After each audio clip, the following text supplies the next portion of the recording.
Hey everyone! You're listening to Heaving Bosoms, the podcast where two long-distance best friends recap romance novels, scene by scene, because romance is the best thing on the planet. Let's start this week with a Patreon shout-out.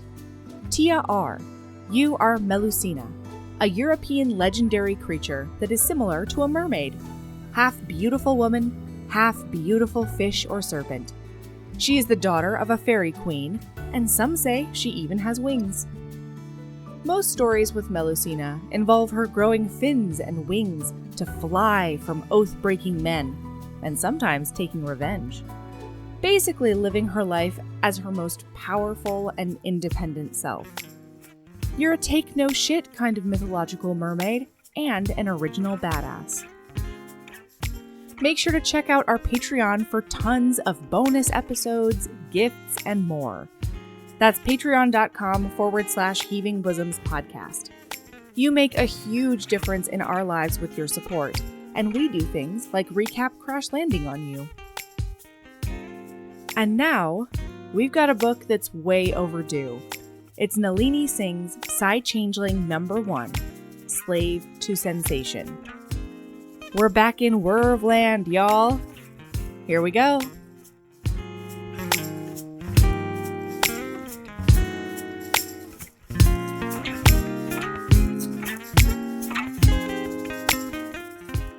Oh, hi, Erin. Hello, Melody. How are you? I'm pretty good. Mel just got telling me about how her daughter's new thing is to shrug at her and go, big mess? Big mess? You were just saying that you're a big mess today, and I just can't get out of my head a toddler looking at her mom and be like, big mess? So funny. Yep, that's what happens. Did she say it metaphorically or just in terms of messes that you have to clean up with a paper towel? Is that a question? Yeah, like, does she know it metaphorically? Can she look at us human women that are wrapped in an electric blanket right now and be like, big mass? No, usually it's like, hey, Valerie, you can run around pantsless because we're potty training, but, like, don't pee on the floor. Don't pee on porn. Big mess?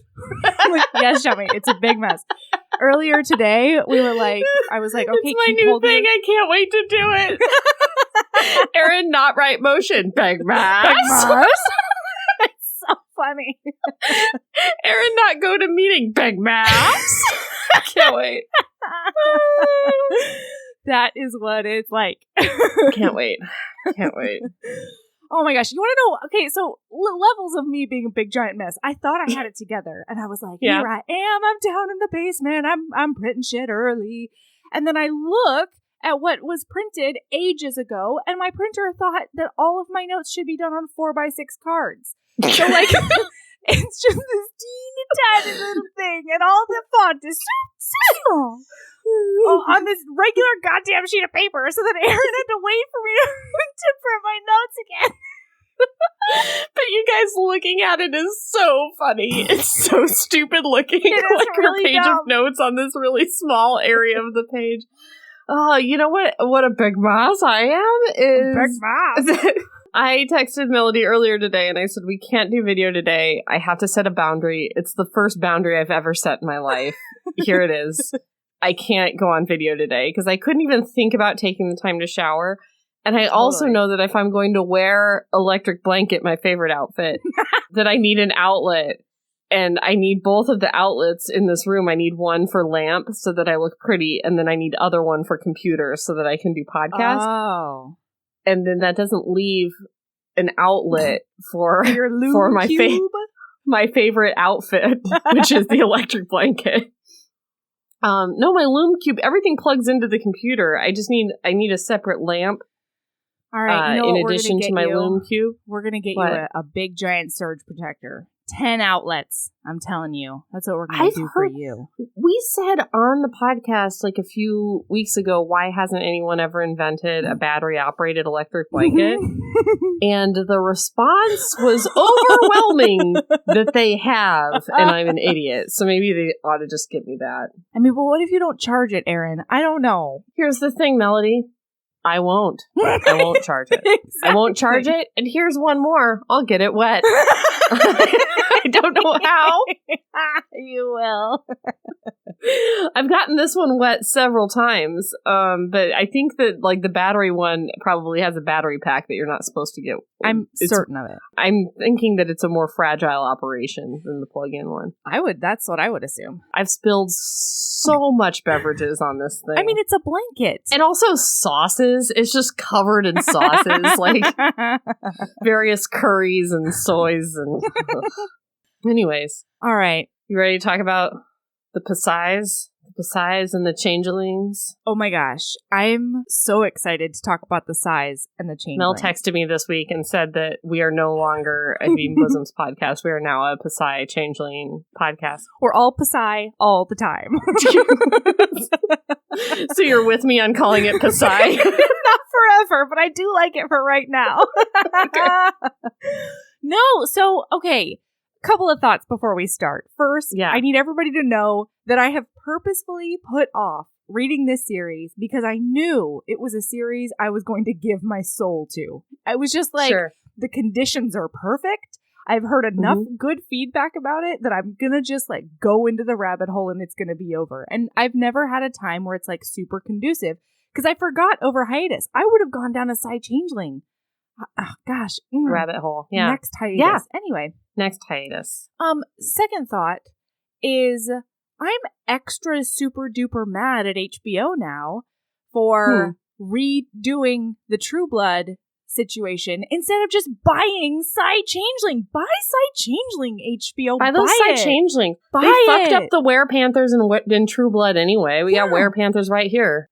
You can panther up if you want. It would be so beautiful, don't you think? Yeah, it would be really good. Oh my gosh. Because imagine, like, it would be kind of like what's the one with Jimmy Simpson and the robots? Jimmy Simpson's Robots Adventures. That sounds exactly it. Queen Sophie's in there, and they're the robots, and they've got souls. No idea what you're talking about. Okay. Well, it's, that HBO show, and it looked really nice, and I feel like it could look like that show. That's what I'm saying. Definitely. Okay, have you seen that movie with Kristen Stewart and Nicholas Hoult? It's called Equals. No. It was a 2015 sci-fi... Westworld! Yep. Oh, of course, Westworld. Yeah. I guess I just don't know who Jimmy Simpson is. So he's like an actor I'm obsessed with for no reason. Was he the Man in Black? No. I've never even seen the show. I don't know what he plays. I just know he's in it. He probably plays like a good guy or a bad guy or a McPoyle. That's usually what his thing is. Okay. Anyways, what were you saying about your Kristen Stewart and Nicholas Hoult adventure? Oh, he's the young Man in Black. All right. So this is a weird obsession, Erin. Very niche obsession. Jimmy Simpson. Love him. That's very strange. I'm sorry. No, it's fine. No, so the movie Equals is, they call it a sci-fi romance. I would not say it's a romance because I don't consider it to be a happy ending, but it's basically about the Psi, where like they have this society and they take away all emotion and like emotion is bad. And two people who are essentially Sashas from this book meet each other and they figure out that they can both feel. And so the whole movie is them like having this huge relationship and then trying. It's very Romeo and Juliet meets the Psi meets like, a sci-fi movie. Okay. Because it's not a happy ending. They're together, but like it's not a happy ending. So that's what happens. Anyway, he was also in that one where he was like a zombie. Ooh. Remember that? No. It was like a zombie love story. Ooh. I think that had an HEA. I don't remember. Yeah. Anyway, we're books. We're books. We're not a movies. We're not movies. We're a books. We're all books. Yeah. We're sometimes movies, also television. Every once in a while. But today we're books. Today we're very clearly books because we're not doing anything else very well. Right. So, so we're talking about Slave to Sensation, which is the first Psi Changeling book by Nalini Singh, and I'm so excited about it. So should we just get started? Yes. Okay. So we've got Sasha. She's a Psi. Sascha. Sascha. Sascha. CHA. There's a C in there for no kind of reason. Yeah. Just slithering around in the middle of the name. Sasha. And we live in a world where there are 3 distinct communities. There's the humans, the changelings, and the Psi. And the Psi are basically humans, except they have like a bunch of mind powers, right? So there's some who are like telekinesis, other ones that can do medical looks into your body, stuff like that. Yeah. And all of them they can all telepath. they're all a little bit, yeah, telepaths. Right. And they have a network, and their minds are all linked up in a network. And if they unlink from the network, they die. They fucking die. They're a hive mind. That's right. And 100 years ago, they did this thing called the silence because Psis were killing everybody. Right. They were just killers. They were doing all the killing. Yes. And so they were like, you know what we should do? We should take away the rage. We should take away the emotion. And they realized that they couldn't just take away rage, so they had to take away everything. Rage, confusion, nope. Right. Rage, jealousy, love, all of it. And I had a big problem with this at the beginning of the book because they were specifically mad about, like, Serial killers. Yeah. And I was like, yeah, that's not why those guys do that. Right. That's not that. I guess if you got rid of, like, jealousy and some stuff, you get rid of probably a lot of murders, greed, jealousy, and stuff. Yeah, but it was specifically serial killing. They were specifically mad about serial killers, so they decided to get rid of empathy. Right. And Aaron, on page 2, was a little confused and mad about that. And then I realized that's the thesis of the book. It is. Just wait, Aaron. I was like, book wrong. Nalini Singh knows what she's doing. Yeah, it's fine. Yeah. So we're now 100 years later, and they basically, like, nobody has any memory of what it was like. We didn't talk about the other two. So then there's also changelings. Mm-hmm. But you said there's 3 things. They're sitting there. They're like, Melody, what's the other 2? No, There's the changelings, and they are werves. Shifter werves. And then there's the humans. Which and are those just ones humans. are just humans, and they're trash, and we don't even hear about them at all in the book. They're woof. They basically don't exist. They're basically all the street people. There's like a footnote in one chapter that, like, you can fuck one if you want. But, like, that's pretty much it. It's true. Okay. So we meet Sasha in chapter 1. She's in a meeting with her mom. They're going over some construction plans or whatever. They're going to have a meeting with a changeling because they want to make a changeling development of homes. And they want changelings to build it. Yes, Aaron. I have to say, the first 30% of this book, I was bored to tears. I was not. The idea is, like, Sasha and her mom, Nikita, want to, like, invest in a housing thing where, like, changelings will live. And then, like, the changelings wants to get in on the size business deals. And it's just Sasha going all around on, like, meetings about, like, what's the houses going to look like? And Can you use this material? Who's going to design? Yeah, what's the deal going to be with the cuts and the millions and and I was just like, I did not read this book for real estate deals. Like, I am not, real estate is not what gets me into a good shifter book. So just so you know, there's a lot of other stuff that happens. Yeah, and the stakes seemed so low. I was like, oh no, the real estate deal might go through. Like, you know, but don't worry, it picks up. Yeah, it picks up. So they're going to go into this meeting with the changelings because they want a changeling to build the development in order for other changelings to want to live there because they have no empathy. They can't put themselves in changeling shoes to try to, like, do things that changelings will like. Well, and there's all these secrets, too. Like, they don't trust each other, the Psis and the changelings, right. So they don't know what they would like because they don't know anything about their culture. Yeah. Oh, the other thing that you need to know about Sasha is that she's broken. She's like, I'm broken. I feel this is bad. I've known about it my whole life. I've been protecting myself my whole life. I am a defective one, and if they find out that I feel, they're going to, quote unquote, rehabilitate me, which is to basically give her a telepathic lobotomy. Right. And turn her into, like, a janitor drone or something. There's, like, a council and they rule the world and her mom's on it. And if they found out, they would murder her dead. Yeah, she's a cardinal. She's got this night sky eye thing. There's so much world on. building. There's so much world. It's times. so much world. I love it. Anyways, she's supposed to be super powerful, but she's been told her whole life that, like, her powers just never manifested. And she's, like, breaking down now. She has been able to, like, keep it together in the past, but lately it's started to become, like, physical manifestations. Like, she'll start trembling or she'll, you know, have muscle spasms and stuff like that because She's just like trying to bottle every single thing that she's feeling all the time. Okay. So now we go into this meeting and we meet Lucas Hunter.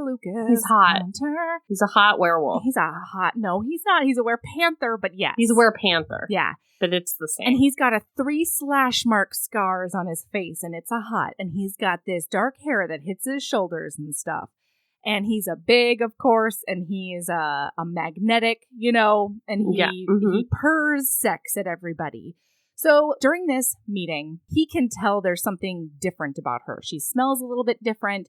She's using and picking up really, really small body language that normally Psy don't, because they're essentially like, they present as robots almost.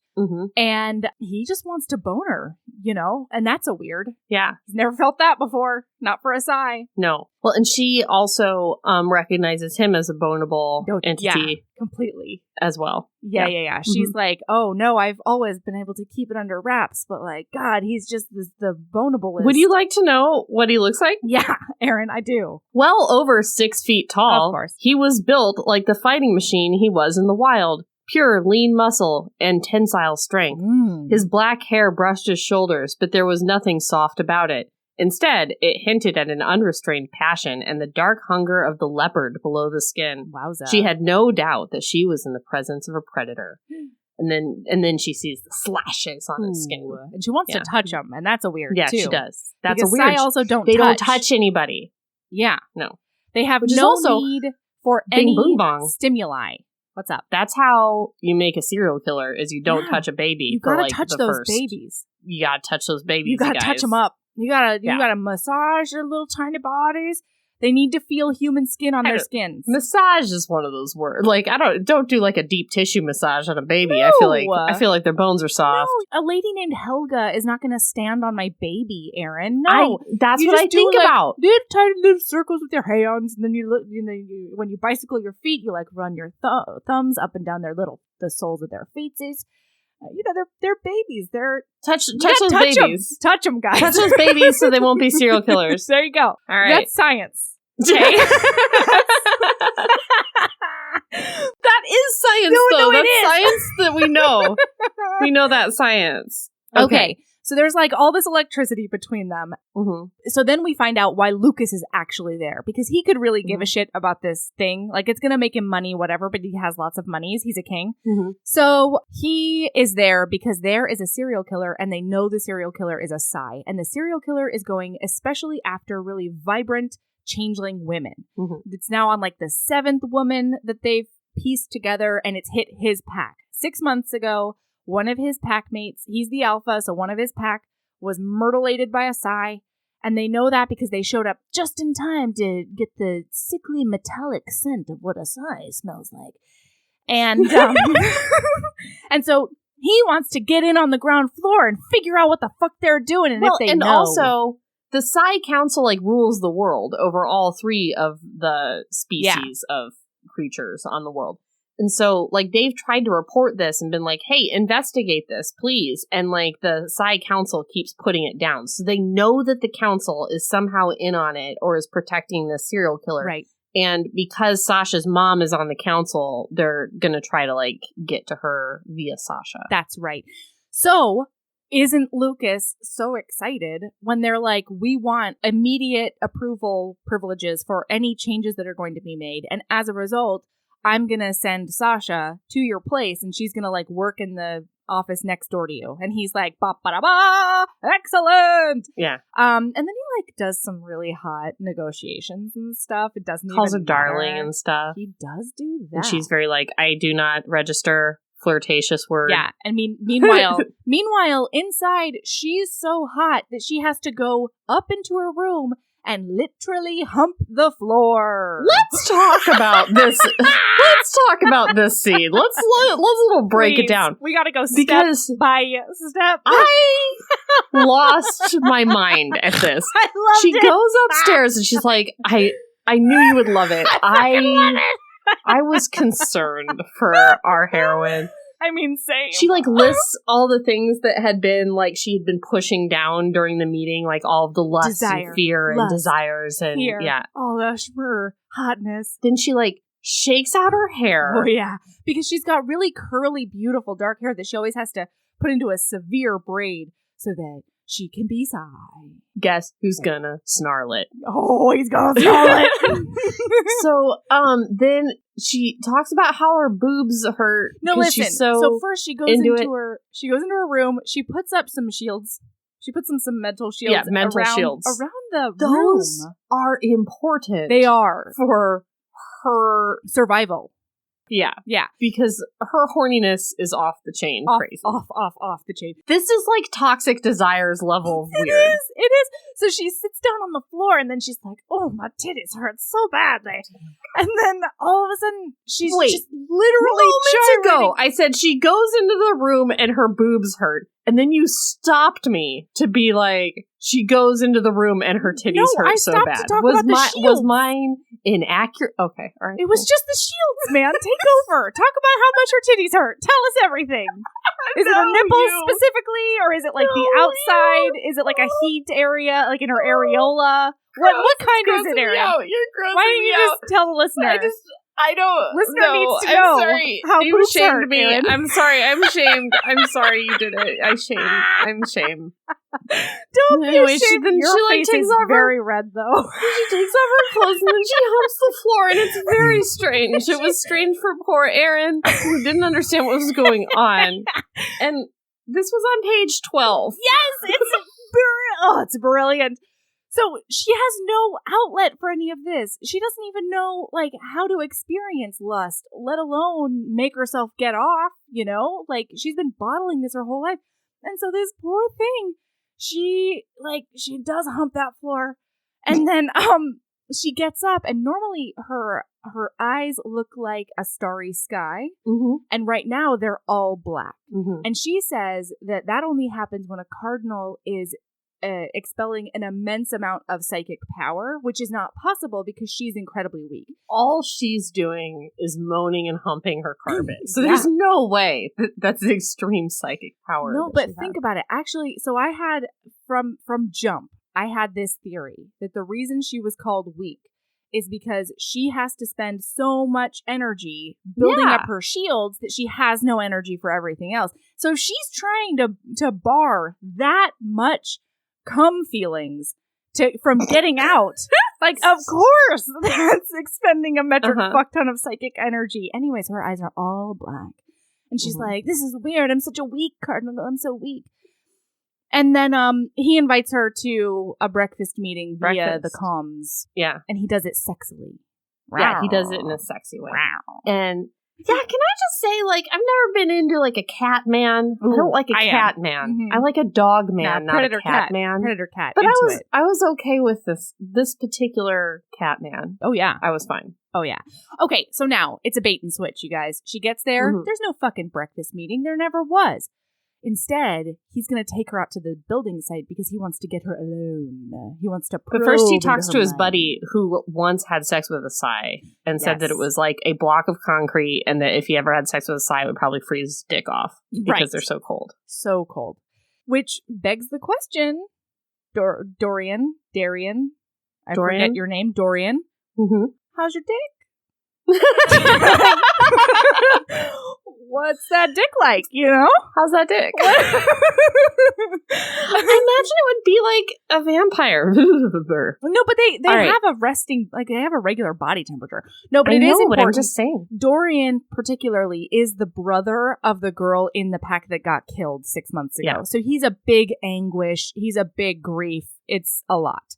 A big rage, too.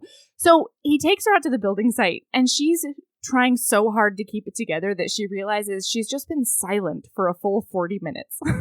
Which is like, wow, lady. Anyway, they get there, and then I had a hard time. Yes. Because he does a lot of, like, what's your heritage? It was so weird, right? Like, it was strange. Weird. And I was very much like an I don't care. Like, she had to go all the way back to her great-grandparents to be like, this is where my golden skin comes from. This is where my dark hair comes from. This is where I get, like, all of these different features that I have. Yeah. And this is how I got my name. And it's like, Just like let it. We're like 100 years in the future. Can't we just not be like, what's your deal? I mean, so it was weird because it wasn't quite like the "where are you from" question that a lot of people get who aren't white in America. You know, a lot of BIPOC get that in America, and particularly Asian and South Asian will get that a lot. So it's not quite that question, but it was definitely like, he was like, why is your name Slavic when like you're super brown and your mom looks like very Asiatic and you don't look Asiatic at all? Like, what's up with that? And I had a hard time because this is coming from a white, or at the very least white passing man. But then there's that added layer of like, you know, he's just the meat puppet for Nalini Singh, and she's a South Asian woman. So like, that's a whole different level. And you know what? It really only started to like grate on me because he kept on, throughout the whole book, he keeps on referring to her as exotic. Yeah. And like it was almost like fetishized, where like her golden skin like just needed the golden skin and the exotic thing came together a lot. Yeah. Which is, I don't know. I just didn't love it. It just felt really, I don't know. It felt fetishized. Anyway. I feel like if this book were written by a white author, we would have a capital P problem with it. Right. But because it's Nalini Singh, I'm like, well, I mean, she knows better than me totally. What's offensive to South Asian women. Absolutely. So, and and I also have to, I didn't look up when this book was written, but I think it was like a decade ago, right? I don't know. Anyway. All right. But this gets to the point, it gets us to the point in the conversation where he's like, oh, your mom went to a sperm bank ? And she's like, yeah, that's the way we do things because, you know, everything else is like dirty and meh. Yeah, it's like Brave New World. No one has gross sex anymore. It's gross. There's cleanup. It's disgusting. Right. We don't do that. We're cooler than that. Right. We're above it. And he's like, I don't know. Don't knock it till you've tried it. And she's like, oh, don't worry. I learned about animal reproduction when I was growing up. And he's like, oh, I think the animal in you might like it. Then he says he wants to snarl her hair. Then he's got like, can I undo your braid? And she's like, no, you can't undo my braid. You can't touch me. And they start talking about skin privileges. Yes, skin privileges. Very hot. I love a skin privilege. He does not have skin privileges with her, so he can't touch her. But he does kind of tug on her braid a little bit, which is hot. And we learn that changelings, the only people who automatically have skin privileges, are pack mates and lovers. So the changelings are much more tactile, and that's a really, really important thing to their culture and community. But it's not something that they like allow everyone or do willy-nilly. Okay, so she's like, he's all predator, but I'm not scared because I've faced like way more terror in the Signet, which is like so sad, you know, because that's supposed to be her safe space. That's like the network her brain is always hooked up to. Ugh, so sad. Okay, so then we do real estate stuff. Doesn't matter. There's so much real estate stuff about like who they can sell to and where it's going to be and like what the design is. But then they go to Tamsin's house. Tams, and she's the healer, and she's amazing. And she's got two little cubbaroos who are doing their little jaguar thing. And so they walk in, and Lucas like kisses her and hugs her. All right. Okay. Here we are. All right. We've arrived to Bing boom bong. This is like, I think the biggest problem that I have with the book. Whoa. In the pack, everybody has skin privileges with each other. And Lucas will just like walk up to all the ladies and just like smooch them on the mouth and like caress their face. And it's just about togetherness, and it's just because it's not sexual at all. It's just letting him know, like, I'm here for you and I'm your leader and that kind of thing. With the women. Yeah, and then the men. With the women only. With the men, they do things like go outside and run. Right. And fight each other. Right. And hunt. And it's like, okay, all right, Lucas, if it's not sexual, kiss the boys. Right. Kiss the boys on the mouth. If it's not sexual, kiss those men. Caress their faces. Give them those bites on the neck, Erin. Bite their necks. Casually. Just in a friend way. Listen. Do it. I had a problem with this. And if my dude were like, no, I just French all the women on the mouth as like a pack thing, I'd be like, go French that man right now. Prove it. I didn't like this at all. I think they should all smooch each other on the mouth. Yeah. You know what? It's Nexium. That's what it is. It's all those ladies lined up to say hello to Keith and smooch him on the mouth. That's what it is. I don't like it. I don't like it. Wow. All right. But can I just tell you how much I love a society where somebody can just like, somebody I love, anybody can just come over and bite me on the neck? I mean, I don't hate it if wonderful. he did it to the men, too. I don't hate it if it's equal opportunity. Honestly, I would kind of like find it super hot. Me too. The boys too. Me too. Very much so. Because it's very heteronormative. It's it seems like quasi homophobic.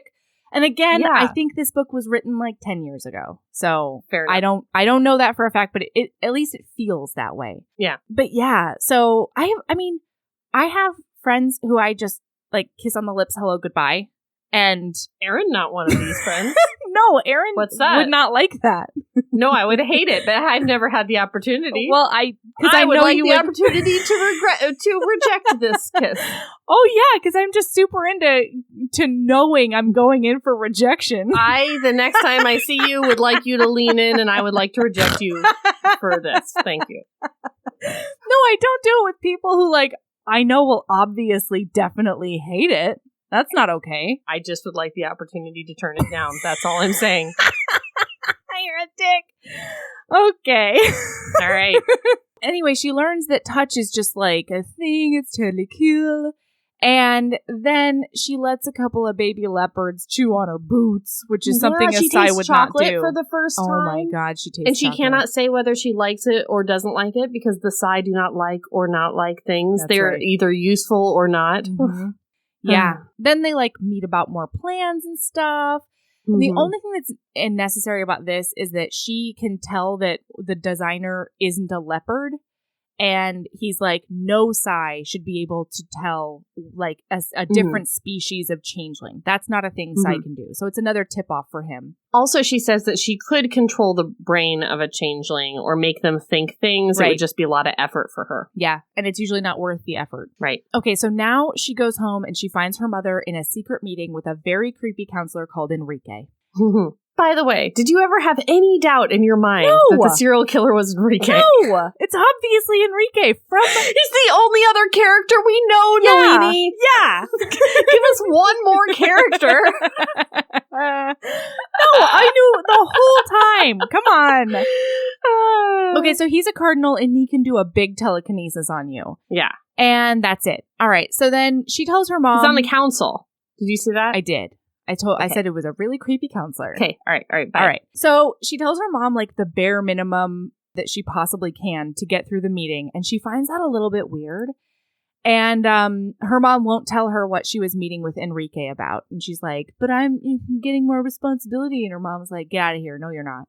It's very sad. She's always getting put down. Yes. All right. So then she decides in that meeting, fuck it.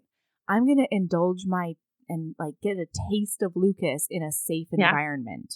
Safe. Oh boy. So she programs her brain to have a sex dream about Lucas. Yeah. But then don't we go over to Lucas's perspective, right? And he gets a dream blowjob. She sucks him into her dream. Yeah. And they have a joint dream beach. They do. They've got one of those. It is a hot. And we are at 15% into the book, and I have been bored to tears with real estate and world building. Yeah. And the panther in me awakened. The panther in me stopped pacing its cage. That's the cage of your mind, Erin. The cage of my mind. There's a lot of that. There's a lot of like the animal within in this book. Yeah. And I loved it. And kind of like did little head cock. Hello. I'm here now. Hello, it's me, Erin. I'm here. Yeah, that's what the panther in me did. All right. So yeah, they do it's that hot. dream beach, and it's a big hot. Yeah, and as soon as he comes, he's like, "Oh, thank you, kitten." And she's gone. Poof. Puff of smoke. She's gone. Done. So now they have a meeting with Clay. And so they have this meeting about shit. Doesn't matter. With a sentinel. It doesn't matter. And she goes into the bathroom because I love this. I loved it. She goes to the bathroom because she has to like take a call with her mom and Enrique, right? No, just Enrique. I think just Enrique. Oh, okay. Yeah. Well, he wants her to like find out stuff about changelings and report back to him. Yeah. And then I think maybe afterwards she talks to her mom to clear it and with says, her. couldn't I just tell you and like you could tell Enrique because like he kind of creeps me out and like I don't really want to talk to him directly and he asked me to check in every day, and that's a lot. That's a lot. I would like to establish some boundaries. That's right. Yeah, that's what I would like to do. So she has 2 full-on business meetings. Wait, and this is this all bathroom. Yeah. So she's in her brain on the Sinet with Enrique, and then afterwards she like goes into what they call a private mental room in the Sinet to like face to face with Enrique, and then she just telepaths with her mom. It's like a Zoom breakout group. It is, yeah. But she's sitting on the lid of a closed toilet the whole time. Well, what they do is they like text each other and they're like, "Get on the Skynet." Right. It's like Sinet. Sorry, Sinet. It does rhyme. Sinet. It's kind of like AIM. Like get on AIM tonight at like 7 p.m. It is. So they like text and they're like, "Get on Sinet," and then they talk. I'm going gonna to Skype you in 5 minutes. Yeah. So she's in this bathroom for, I don't know, 30 conservatively minutes. like a half hour. Yeah. And then she like emerges and they were like, "You pooping?" Yeah. It's the best. They definitely think she was pooping. Yeah. It's so funny. Yeah, so she's like, so sorry, I was not defecating actually. I was having taking 2 business meetings. Business Thank you. type meetings. I was doing business because I'm a very serious business lady. Not poop business, but serious Psy business. That's right. And so Kit, one of the juveniles, is like, that's a really funny place to take a meeting. And she decides to fuck with him a little. And so she's like, she totally deadpans Why? him. She's like, why? Why is it? And he like turns bright red and has to leave. And Lucas is like, Psy should not be able to tease. I don't understand. Okay, so then, boy, okay. Wow. So now it's dream time. What happens next? So now it's dream time. And they... Wait. Yep. I want to say, I've just flipped to the page in my thing that when she walked in on Nikita and Enrique, did you see that he was ensconcing her? No. Yes. Was he ensconcing her in her mind? She found Santano Enrique ensconced with Nikita. Oh. Just want to let you know. What that means is that he's like around her. Yeah, he's like settled. He's settled next to her, is what it is. Anyway, is it dream time? It's dream time. And guess what we've got, Erin? What? More dry humping. I bet you never guessed it. It's more dry humping! It's a big dry hump. Why has there been so much dry humping in our books recently? I don't hate it. Because there's been a lot. Yeah. Like, there was a significant amount in Devil in Winter. There was an unsettling scene. I forgot about Devil in Winter. They did do that tiny dry hump. Yes. And now we're doing a big dry hump. Yes. Because she's there. She's now in like a bra and panties, and he does not like that. But he's like, why are you dressed? Oh, and so every time she dreams, she's like, why are you talking? You shouldn't talk. It's my dream. And he's like, I don't know. This is my fantasy. Yeah. Okay, so then they do a big dry hump, and she comes for the first time in her life, and her eyes go like fireworks, which is something that was like a rumor, like a myth, but it's true. It's just that Psys don't orgasm anymore, so nobody knows about it anymore. Right. All right. Yeah. So then, also, you guys, you really need to read, please, good Lord, if you haven't read this, go read it, because go read it. The dream sexes are so hot. Like, he's always touching on her supple skin, and like, panthers are especially tactile, and so he needs, like, he'll have these like urges, like he has to touch her hair or he has to touch her skin. And it's just... And she's so, like, curious. It's so science experiment to her. It's great. Yeah. She has trouble making eye contact with him the next day, considering they don't see each other sexy the next her day. sex dream is. Oh, maybe I'm on a different sex dream. But it's awkward, I guess is what I'm saying. Yeah. After they have these dreams. Right. Because he doesn't know that she knows, and she doesn't know that they don't think that they're actually linked in these dreams, and they are. Right. Well, so after the beach, the next day, I forgot to tell everyone, they had this conversation where he was like, hey, so you look like you haven't been sleeping. Bad dreams? Yeah. And she's they like, keep doing that. The Psy don't dream. And he's like, oh, well, I've been having these dreams lately. And then he's like, oh, no, he says dreams can be really pleasurable. And she's like, what does he mean? What does he mean? Oh, no! And so, yeah, he keeps on doing things like that because he's trying to figure out if she's there, too. And okay, but they don't see each other the next day because she can't. Like, she literally can't after her first orgasm. Oh, right. I remember that. And he has to go to his parents' grave because he's an orphan. And he has been since he was little. 13. Thank you. And it's a big trauma. And it's a big wow. Yeah. Wow, is that a story? It's a lot. But that's why they don't see each other. And then she shows up in his dream that night. And he can tell something's wrong. And he's like, what's the matter? And she's like, I don't really know. And he's like, I don't really feel very good either. And so he just holds out his arms, and instead of doing a dream sex, they do a dream snuggle. Oh my gosh. Like a fully clothed dream snuggle. Yeah, and she's like, why are you sad? And he says, because I remembered today that I can't protect everyone that I love. And then she says, I wish you would love me. And she says, why? And she says, because then you might be able to protect me.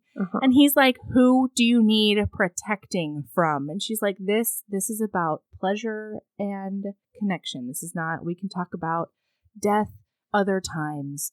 It's so hot. Wow. Oh, no, I'm so sorry. She says, because I'm broken. Her hand kept smoothing over his heart, and he could feel a melting warmth invade his body. And the sigh, don't allow broken creatures to live. Yeah. Oh. She keeps feeling, the more she feels for him, the more she realizes, like, they're definitely going to, she's crumbling. She's going insane. Yeah. And they're going to cart her off. Did you notice that when she put her hand on his chest in this scene that she has a fine boned hand? No. Yes. No. She does. God damn it. So delicate. Sometimes ladies just have sturdy bones. Okay. Okay. So the next day at the office, Lucas finds out that Snow Dancer, the neighboring wolf pack, has lost a packmate lady. So now it's like Snow Dancer is really, really hard to, wow, no pun intended, but keep leashed. So they're like, we really have to get in touch with them because we need to be smart about this. Otherwise, it's all out war and all of our juveniles are going to die. Like the Psy will just murder all of our babies. Right. So then Dorian hits his limit and freaks the fuck out because they now have a week. They know the pattern. They get taken and a week later, the ladies are tortured for that whole week. And then they're brought back to a safe space, and then they're killed in the safe space. So, like, the first 3 or 4 were ladies that no one gave a shit about, apparently. Yes. And then, like, number 4 had somebody in the world that loved her, apparently, and was found. Right. In, like, her house, I want to say. Yeah. And then the next one was, like, her workplace. And then they found the first 3, and those ones were, like, house, workplace, Sure. place she visited all the time. So how about we just take 5 guys, go to her house, her workplace, wherever she likes to make her ceramics or whatever, the 5 places she goes, and just fucking wait. Where's that plan? That's a really good plan. They don't even... Yeah. They don't even... He goes back to wherever she loves the most, and then he kills her there. So it's not like he even dumps her there. He kills her there. Yeah. He does the finishing blow there. Split the pack and wait. I mean, ideally, they would like to get her before she's tortured for 7 days. But they know the exact date and time that she will arrive at a place that is probably narrowed down to less than 10 places. How have we not solved this crime already? How is this the 7th woman that has been taken by this serial killer? Fair. I mean, I don't think they knew the pattern until they realized they put it together because of Kylie, their packmate. Okay, because they couldn't. I mean, you know, they didn't know the rest of it. Not realizing it until Kylie is still poor police work. Listen, there was no police work. That's the point. That's what I'm saying. But these guys could do it. They're not dummies. Figure it out. No, yeah, that's true. But remember, okay, no. Nobody knew about the serial killer because they hadn't put it together. And then when Kylie happened, they were like, what the fuck? And then they started looking for other cases that might be similar because it was so exaggerated. In this one, exaggerated. It should be the plan. It shouldn't be hack into the Cynet and create a diversion. They want to make sure she's not tortured for a full 7 days. I do the other work too, but like mostly alpha plan should be this plan. This plan can't lose. Beta plan should be the other plan. Oh my gosh. Hopefully it works. No, the alpha plan should be the one that might fail, and you always have your beta that's definitely going to work. Concurrent plans, all right? Equally important plans. Equally important. Let's put personnel on both plans. This has been Bing Boom Bong Logistics with Aaron. Thank you. Solving crimes with Aaron. Crime solving times with Aaron. All right. All right, so Dorian is like freaking the fuck out because this is like the straw that breaks his back.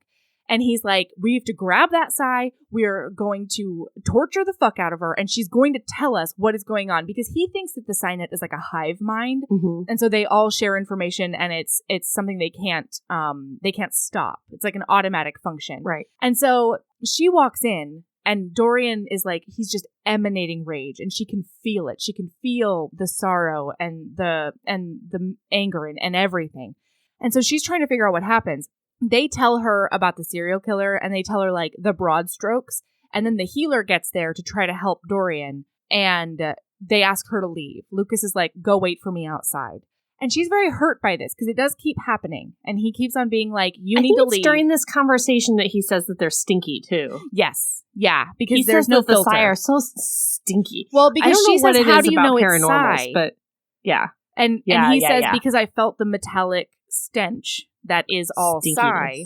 And I think he, at some point, oh no, that's later. He does tell her about the hunk of concrete thing. And it's dude, filter it. Yeah. Anyway, so she leaves and she's like, fuck, man, I don't belong anywhere. Those dreams are just dreams. Yes. Like, the Psy don't want me. The changelings don't want me either. Like, those dreams will never be true. Yeah. I'm broken and stinky. Right. And no one wants me. Yeah. But then she's like, maybe I can go into Dorian's brain parts and gather up all of this bad stuff and soothe him and then go get rid of it for him. So she does. So she psychically just like fills her arm parts and she just fills bags and bags and bags of all of his awful feelings. And then she puts them all inside of herself. And then she gets in her car and she goes home and she barely makes it into her apartment before she throws up her shields and collapses on the floor. Mm-hmm. And she is in a coma for 7 hours because of the psychic power she expended. Yes. And when she wakes, she feels fine. And we get a cutscene to Dorian and Lucas where Lucas like feels a psi power happening, which is something that like basically very few changelings have, but he's one of them, of course.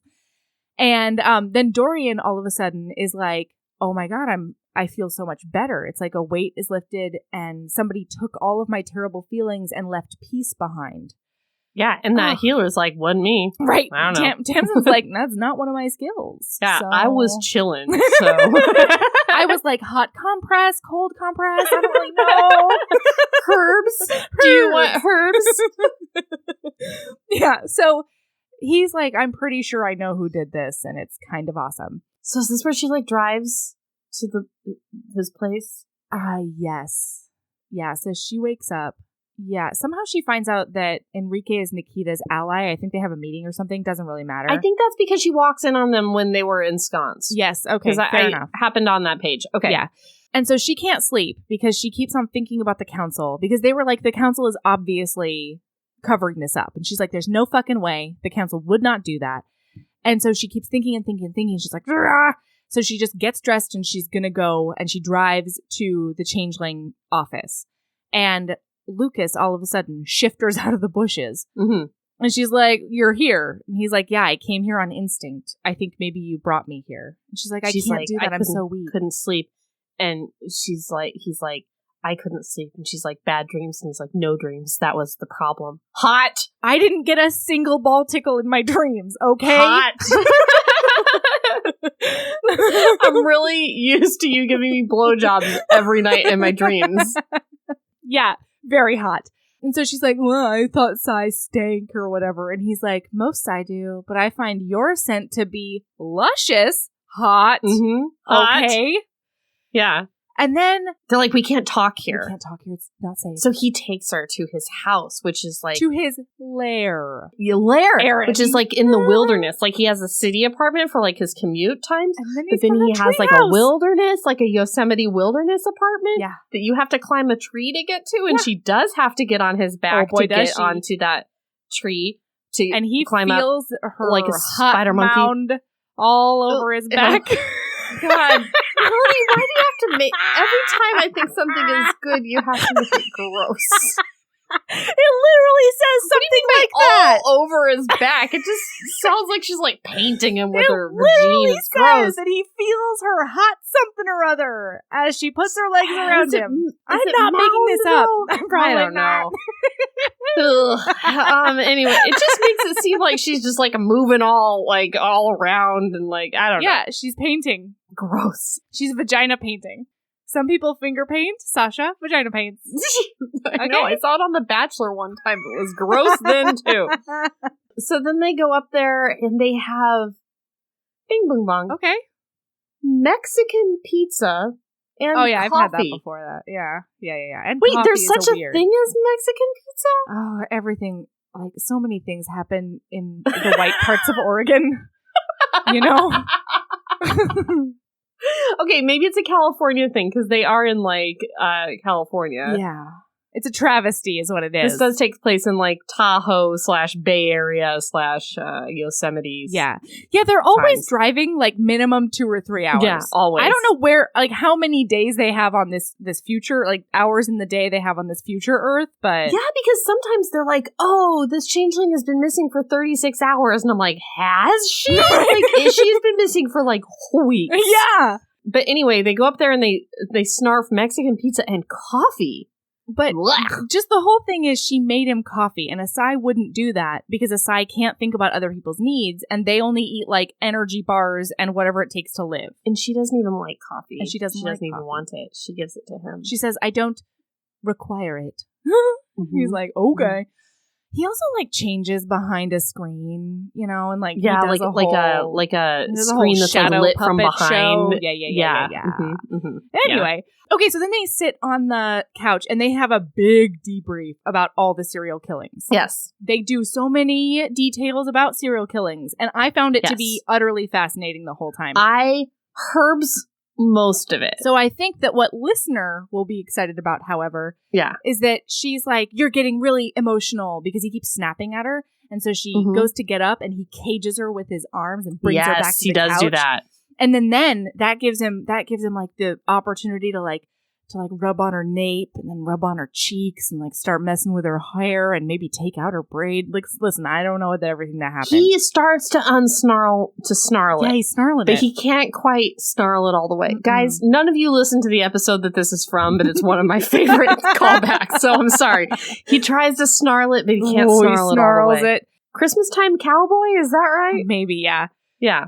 Oh, she's also been really mad because he says that Rena is the one who brought the Mexican pizza. And so she's like, oh my God, he's been fucking a girl named Rena. I hate it. And I'm so jealous.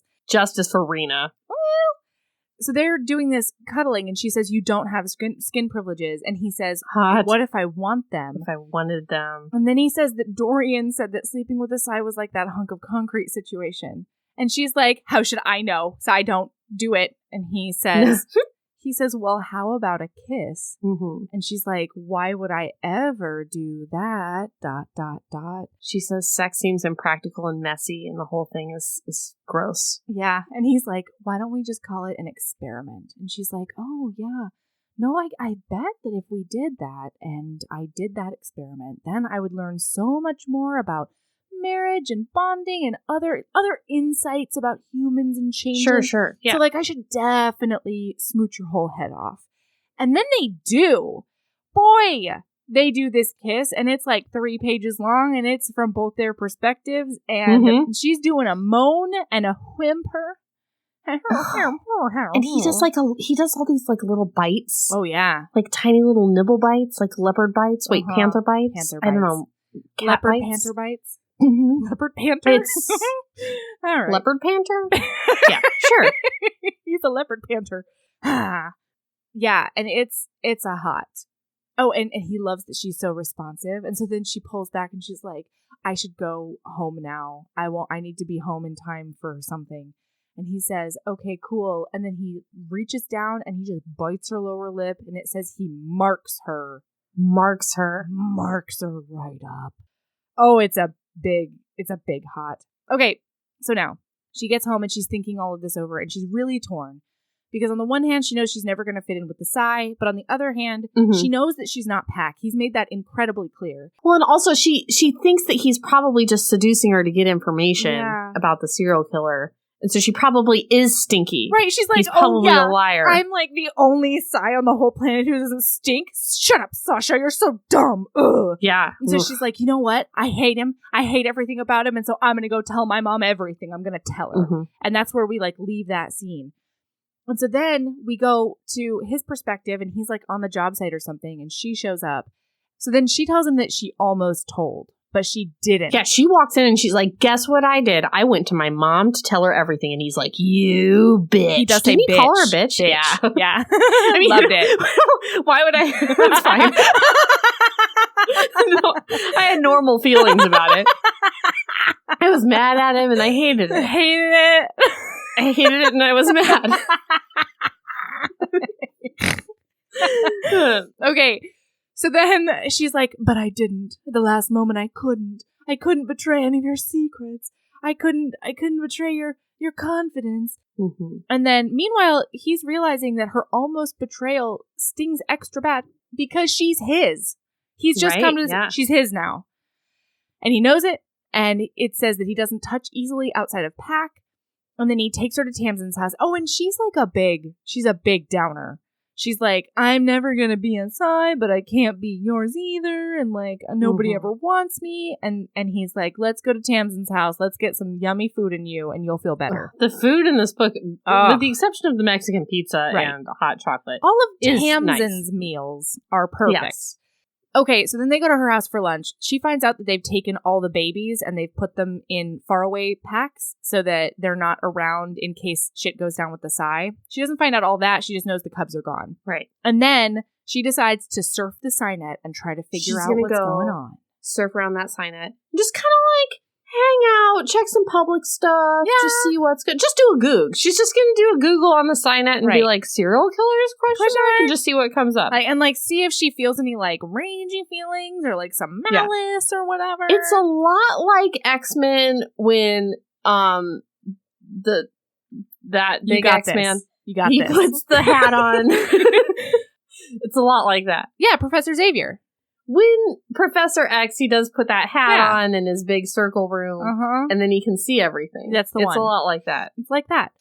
Okay, so then Rena comes in, and she's sad because her brother Kit is missing. The one that that Sasha teased earlier. He's not even really that missing, He's not though. missing. Like, let's skip it. So she goes and she surfs the place. The important thing is, really quick, he kisses Rena on the lips. And this is where she finds out that, like, kisses don't mean anything. It's not sexual. And then Tamsin says, anybody outside of Pac he's ever kissed is somebody he's wanted in his bed. And she's like, nah, how am I ever gonna, I have to focus. Oh, no. But also, kiss the boys. Kiss the boys, please. Kiss them on the lips, Lucas.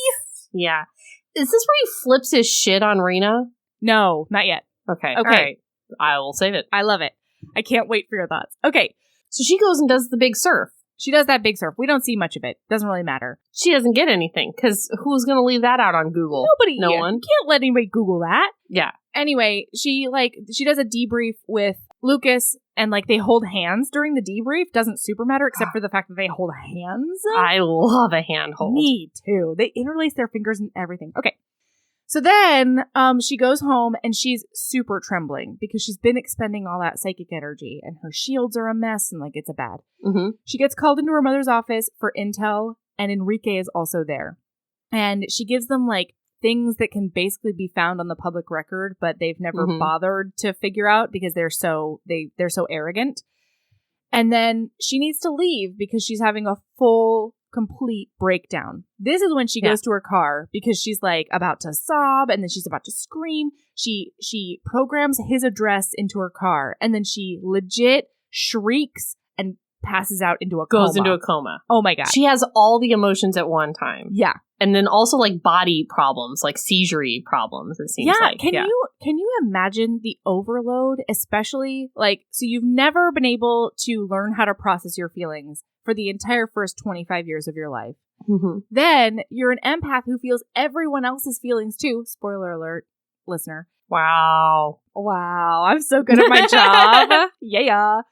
And then all of us, they're just crashing in on her. Yeah, so it's a wow. It's a big. And when she gets there, because the cars drive themselves in future times. They do. And when she gets there, she's just like straight in a coma. Oh no, actually the car like overshoots it, I guess. the car breaks down. That car's like bad or something. Yeah, it breaks down before it gets into there. Like the snow wolf dancer territory. Times. Yeah, it goes into Wolfland, and then like this they wolf go to murder her. But then they're like, oh no, she smells like Lucas the Panther. She smells like that panther. And so Wolfman calls Lucas and is like, I've got this Sai here and she's stinky like you. Right. And he's like, don't kill her. And don't he's you like, dare okay. touch her. So he like carries her into the snow dancers. No, the night riders. And he's like, hey, Lucas, here you go. Here's your Sai. We didn't kill her. Yeah, but he says, don't thank me, though, because I'll kill her next time I see her. Because she's a Sai like any other Sai. And then he says, my pack will die for her. And she's a pack. Yeah, and then Hawk is like, oh, mated to a Sai cat? And he's like, shut your mouth, your mom is mated to a Sai. And he leaves. Ooh. Because he can't deal with it right now. Because it's accurate information. That's right. How dare you, you wolf. Okay, so now she spends a few good hours in a coma. On a table. How dare you? Because all the other beds were taken. You can't move a bitch. You're gonna die for this woman? You do anything for her and you let her have her coma on a table? On a table. Give her your bed, God. You fuck asshole. What are you doing, Lucas? You fuck asshole. Give her your bed. Yeah. You sleep on the table. Move a sentinel or something. Jesus. Oh, Jesus. Nobody can get off the couch? Well, like, you have a bed? Panthers? He's sleeping on a bed. No, I don't think he's not? Staying at the safe house. Is he? Then I don't care. Doesn't matter. I don't care. Move somebody. No one sleeps in a bed if she can't. That's Everybody right. sleeps outside. She gets all the beds. Smush them all together. Right. She needs them. Dear God. What kind of werewolf book is this? He's supposed to take care of her. Anyway, she does wake up. And he immediately grabs her. And her back hurts bad. Oh, well, that's why he has to cradle her in his arms. He's like, ouch. I've been on this table. And she's like trying to crack her back and stuff. It's rough. Neck hurts. Hard. That comes straight from the book. Erin basically read it out loud. Okay, so then they're snurgling. And she says that she's going to help them at any cost because she's dead anyway as soon as they find out about her feelings. And she can't keep it up anymore. Like, she can't keep hiding. It's, like, physically impossible for her now. Mm-hmm. And so she's going to die soon regardless. And then she says, please kill me if they come to get me. Like, if I become unresponsive, you need to murder me dead because they're taking me away to rehabilitate me. Yeah. And I'll be a shell of my former self regardless. And he's like, nah, I'm not going to do that. Yeah, he's like, fuck that. Yeah, but then she's like, please do it. And then he's like, okay, but then he's like, I won't. I never will. Never.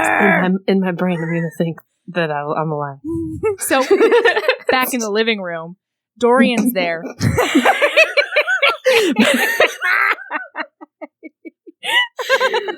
All right. Yep. Dorian's That's how this podcast is, I guess. Wait, did I cut you off? No, I just think it's really funny how formal the narration was. Back in the living room, Dorian's there. All right, Barbara. Dorian comes over and he's like, he touches her on the cheek and she pulls back a little bit and he's like, no touching. And she's like, I'm not changeling. It's hard for me. And so then he grabs her whole face.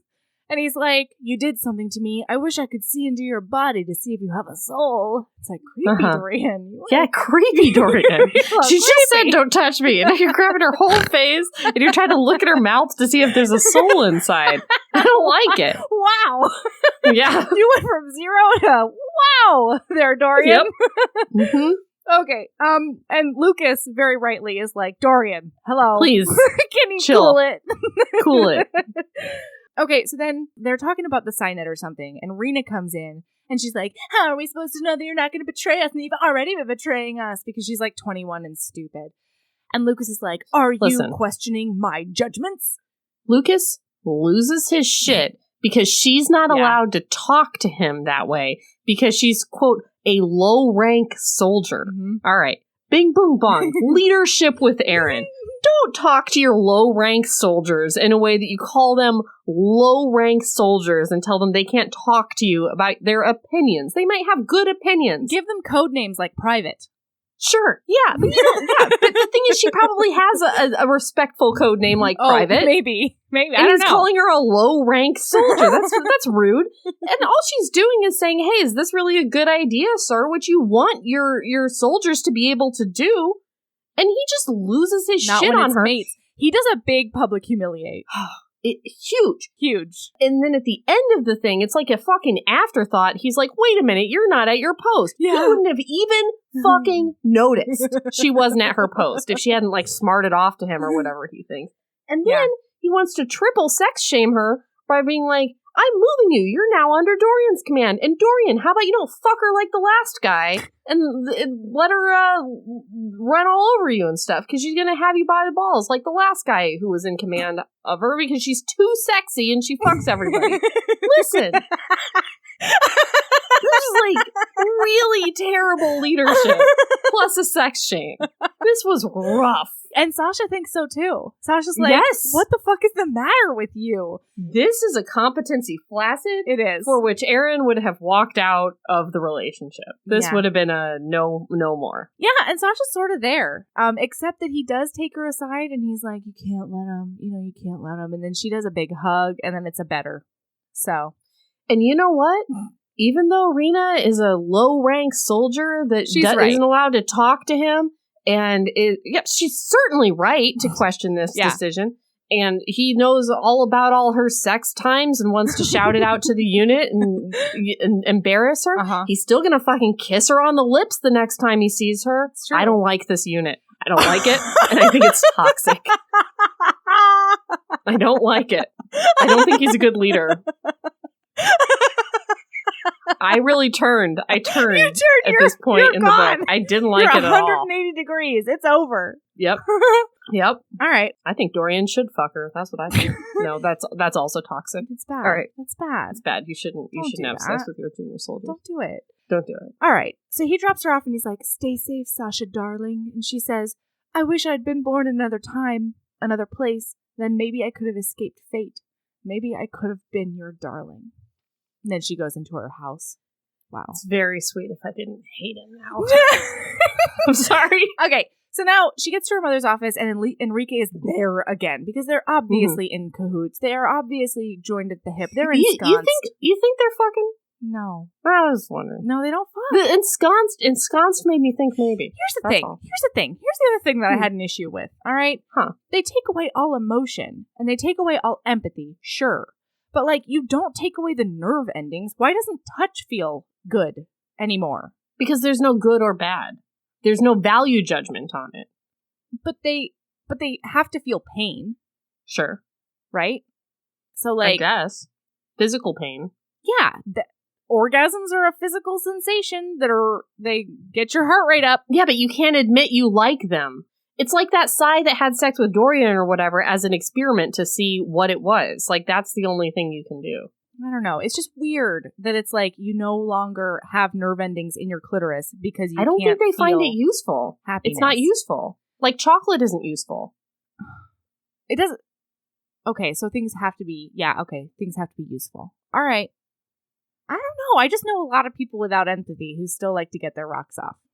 I agree. Yeah, I understand. But it's not just empathy. It's everything else, too. Yeah, fair. Okay. They basically are like, do you have any more information yet, goddammit? And she's like, no, I super don't. Oh, I'm so sorry. I'm so bad at this. I'm such a weak cardinal. And they're like, wow, we thought you were going to be more useful, but I guess bye. Bye. And she's like, oh my fucking God, my mom knows everything. I know she knows everything. I can tell. Mm-hmm. And Enrique follows her to the elevator. And he's been showing a lot of interest in her, right? He wanted the daily check-ins. Creepy. He's super creepy. And he's like, I think that we should, hone your powers,